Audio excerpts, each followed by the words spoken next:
go in and start from the beginning. Sorry about that, folks. The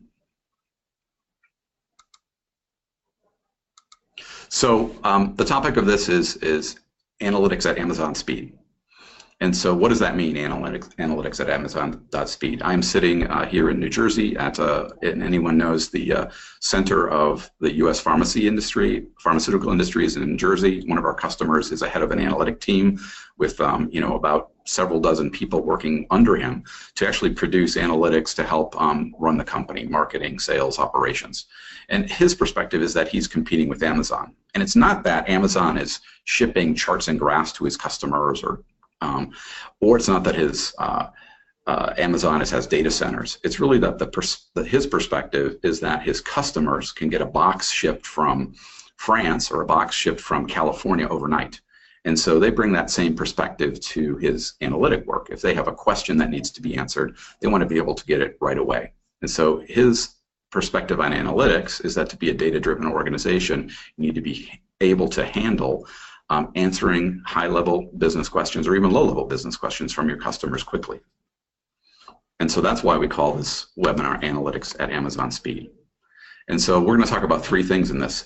Why the idea of data ops or data operations is essential to delivering analytics at Amazon speed. The second is we're going to go through 7 steps of data ops. And then third, we're going to talk about data ops at DataKitchen. And so Saeed asks a question about, do we deal with data or metadata? And so I think the process of data ops is sort of orthogonal to both data and metadata. So our tool is not what we're going to talk about, and this is principles that are applied to the code that acts on data and metadata. So hopefully that answered his question. So the next step, why data ops is essential. So when I started my career, I used to manage software development teams, and in the early 2000s, late 90s, it was pretty cool if you could get your software team of 10 or 20 or how many people to ship software every 3 months. Now, if I were to go and look for a software management job, I would not be able to get hired at 3 months because the expectation is it's every day or every minute, or even some companies like Amazon update their website 8 times a second. And so this idea that there's business value in releasing new code, new software into production has really taken over the industry. And as a result, there's a role called a DevOps engineer on software development teams, which is now the highest paid person on a software development team, above architects, above senior engineers. So that's one perspective on data ops. The next perspective is that quality of your data, quality of the artifacts, the charts, the graphs of model is really important. And operational quality, that is it working, is it correct? And this, I think, comes from the idea of automated manufacturing. And we're going to talk a little bit about why the manufacturing perspective on analytics. But again, if you look back to the 80s, there was a guy named Edward Deming who actually, in a book called The Machine That Changed the World, about how Japanese manufacturers were able to produce high-quality cars at less expense. And so that lean manufacturing idea, I think, also has a way to play in analytics. And another perspective on this is that it's really hard for your end users to describe what they want, and that you have to put some things in front of them in order to get feedback.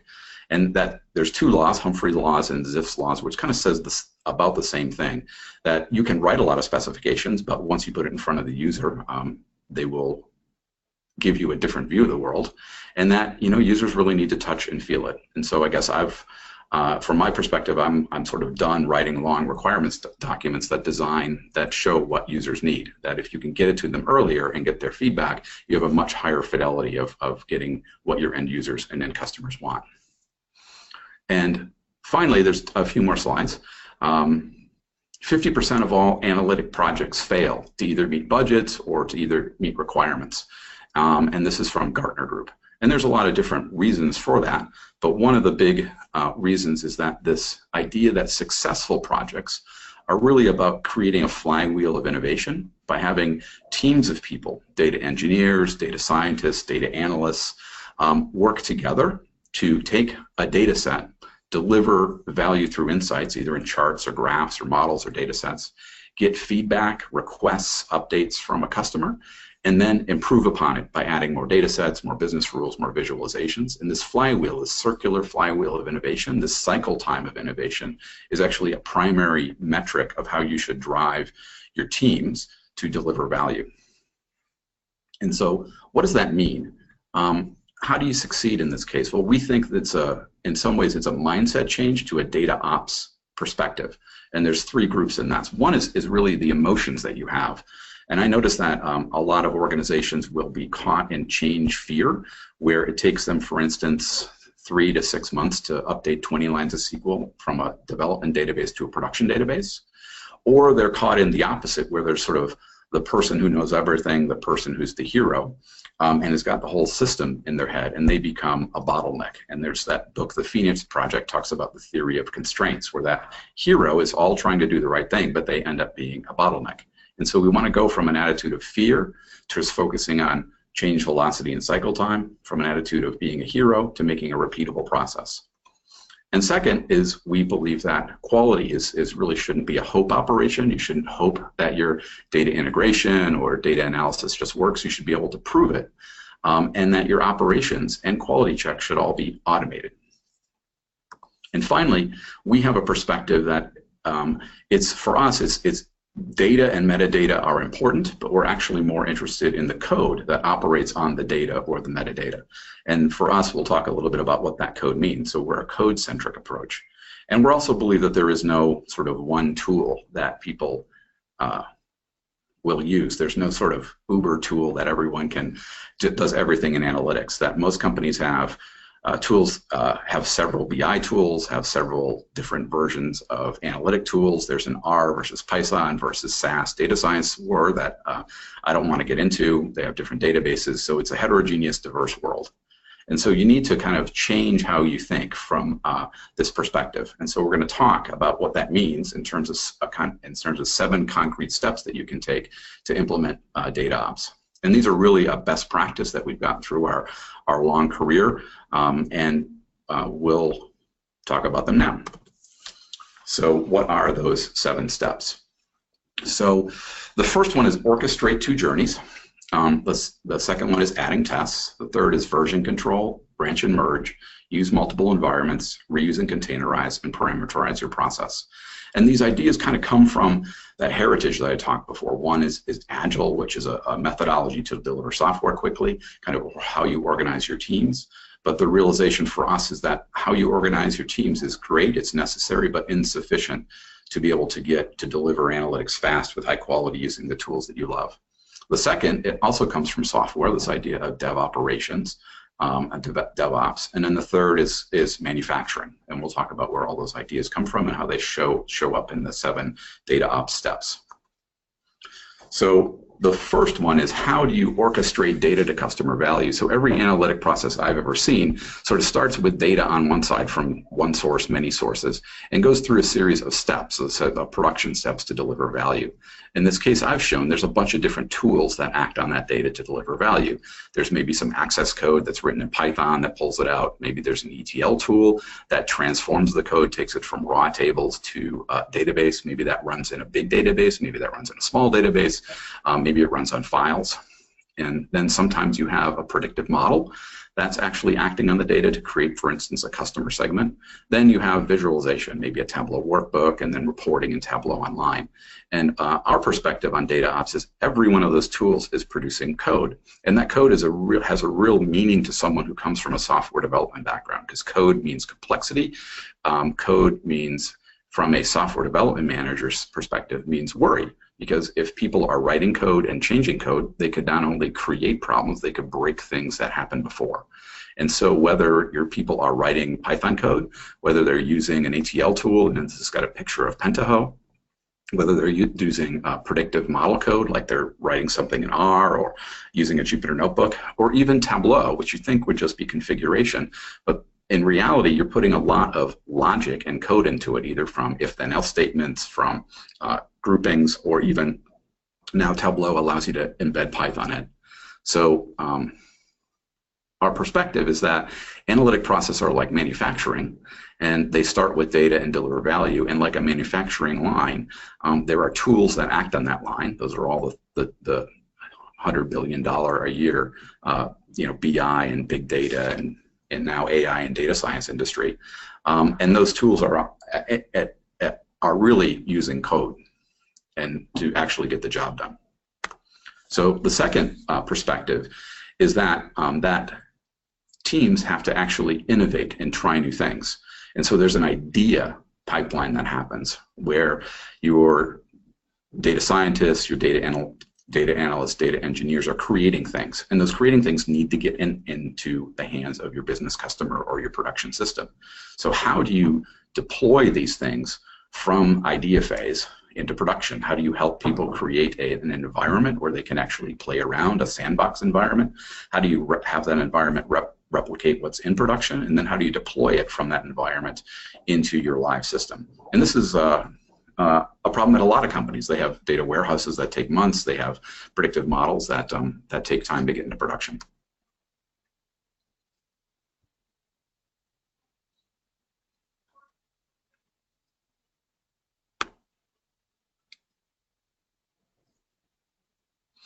So the next step is that you really need to do both of these things together. And that's really a challenge. So I'm trying to look and see if there's a question now. And I actually don't see the question. Someone's raising their hand.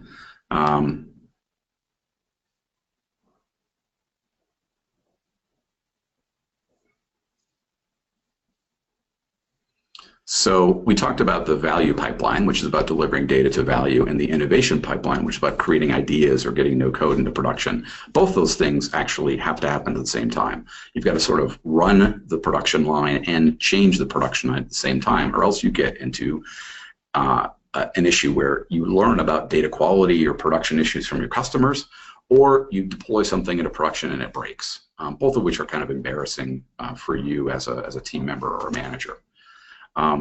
And so that's the idea of focusing on the innovation and value pipeline together is a key part of DataOps.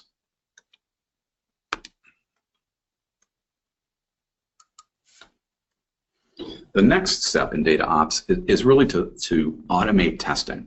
And so there's a chart that I saw from Facebook that said move fast and count things, because Mark Zuckerberg's famous software thing is move fast and break things.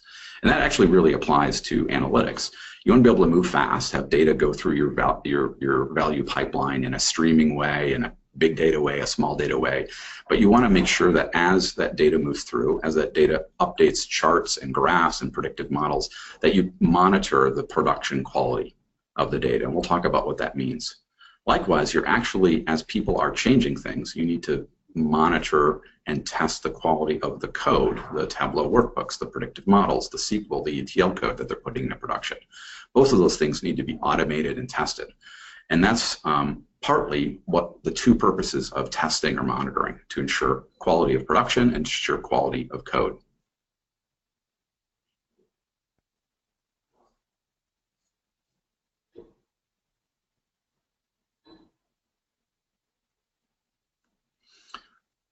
Okay, yeah, I apologize about the computer audio. I'll try to speak a little louder and hopefully that will work.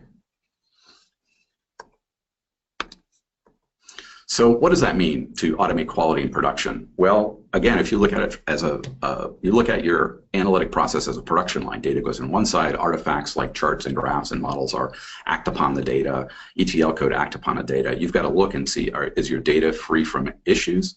Is your business logic correct? Are your outputs consistent? And so from us, we want people to get away from hoping that things work, and then every time they do an update, automatic and proving it works.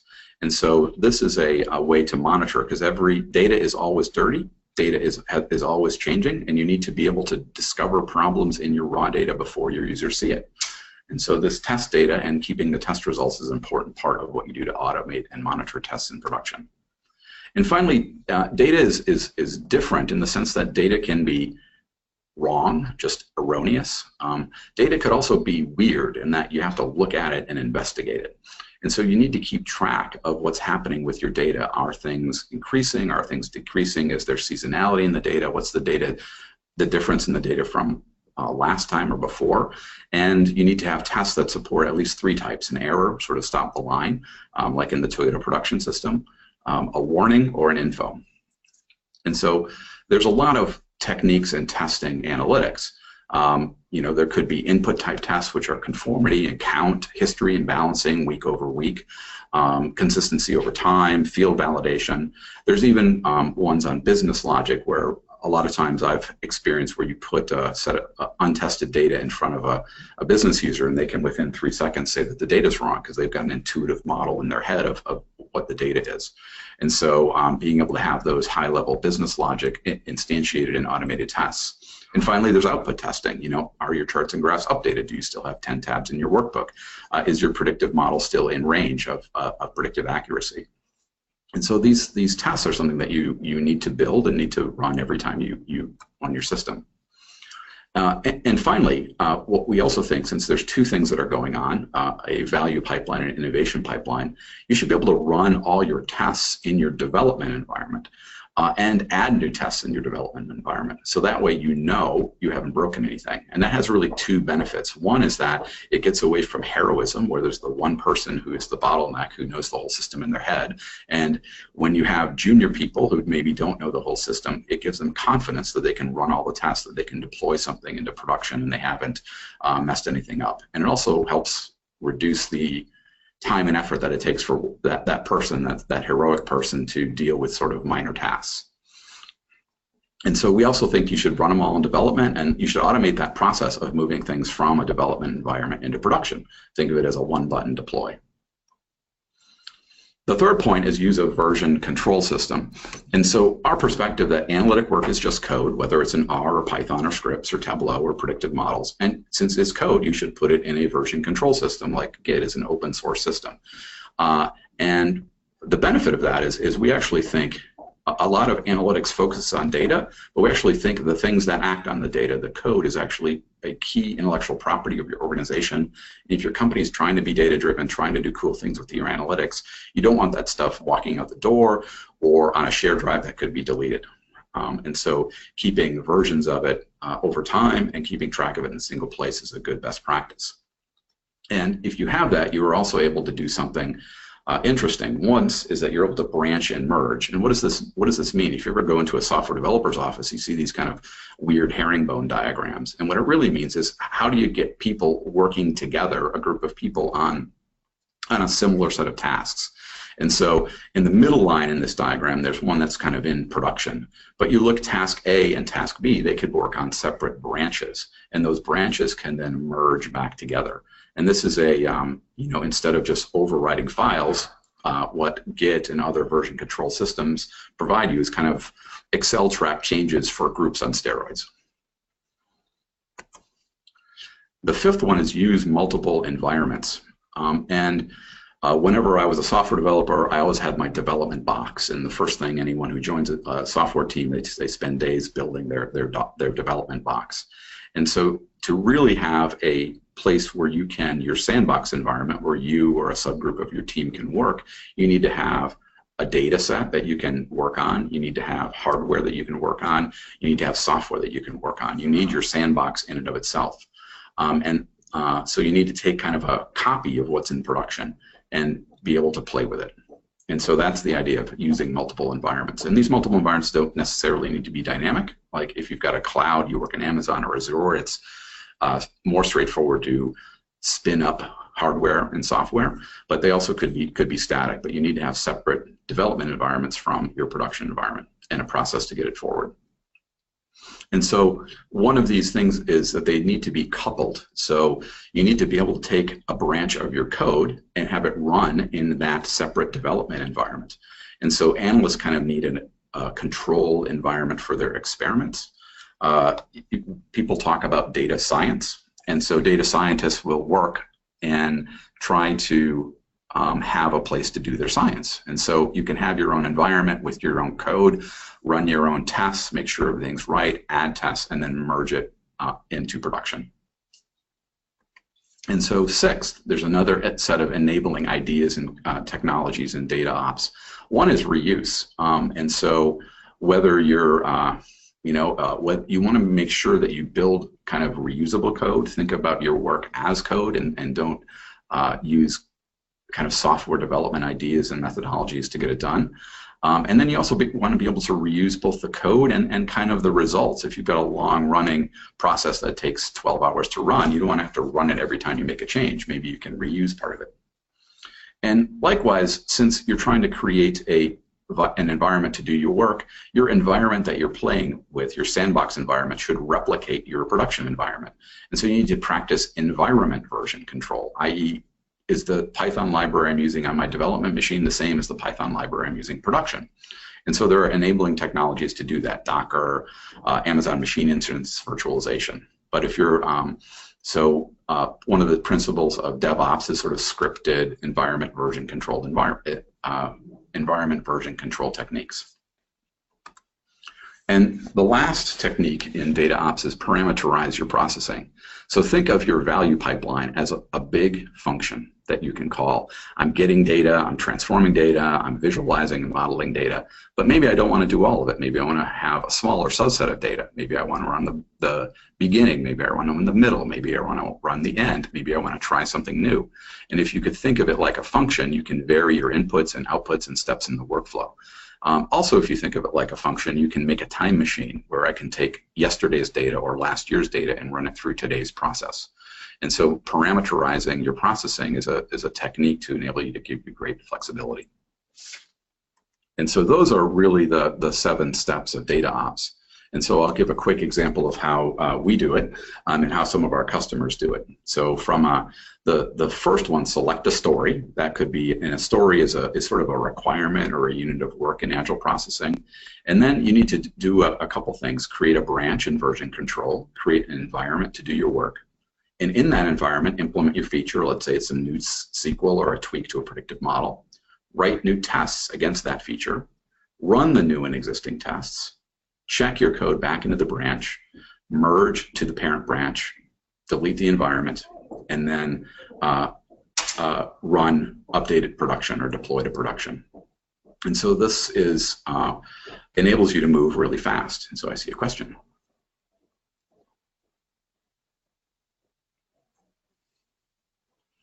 And so just for people who are on, the recording of this will be posted on YouTube, and I'll also I'll send the slides. I'll have an email at the end where you can get the slides. So how do you learn more? So our office is in Cambridge, Massachusetts, and if anyone knows Cambridge, Massachusetts is a very liberal town, or at least it was a liberal town.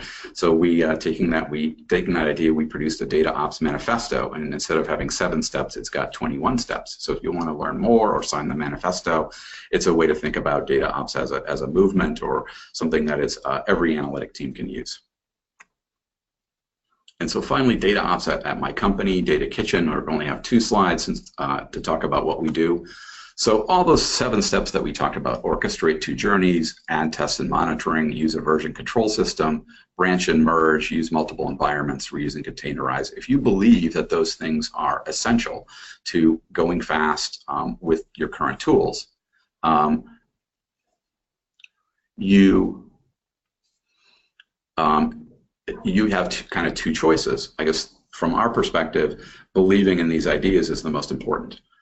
Because if you believe in those ideas, then how are you going to implement those ideas? One way is you sort of write it yourself. Another way is we built a software tool. We built a software tool that allows you to do that. And since our company's name is DataKitchen, we have parts of our software called a kitchen. That's that sandbox place where you do the work. We have recipes and test, and a recipe is a way to orchestrate the value pipeline that we talked about. We have ingredients, which is just a way to do reusable and containerize, and then we have orders, which is the result of running the recipes. So if you're interested and you believe that these 7 steps are important for you, or you believe the Data Ops Manifesto, then you've got to have a technical environment that you can plug your data into, plug your current tools, ETL tools, databases into, that allows you to do these characteristics, and my company has got one. And The last slide is kind of summarizing what we do. We're a software company. Our vision is that data and analytic teams can kind of both work without fear and also without heroism. And our DataOps software platform is for data engineers, scientists, and analysts, and their managers, specifically who are looking to orchestrate data to customer value, speed deployment into production, and automate and monitor quality. And our software, like I said, is that technical environment to do data ops. And what we found with our customers is they are able to deliver insight fast with high quality. They're able to use the tools that they love. They don't have to replace or work with it. And it allows them to continuously show value to their business customers. And so that's it for my discussion. If anyone has any questions, I'll hang out here on the chat and try to answer them.